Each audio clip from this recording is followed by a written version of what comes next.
សួស្តីបងប្អូនទាំងអស់គ្នាខ្ញុំធ្វើដំណើរតាមផ្លូវឃើញអ្នកទិញអៀតចាយហើយកលេចទៅឃើញឆ្នាំងអ៊ុត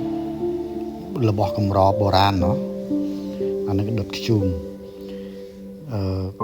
សុំទិញគាត់ទៅហើយមួយនោះមិនថ្លៃម៉ាកទេមួយ10000នៅប្រើការបានឲ្យស្អាតទៀតហើយទិញមកនេះដាក់តាំងនៅហាងកាហ្វេឬមួយយកទៅប្រើដាក់ខ្ជូងអ៊ុតក៏បានដែរ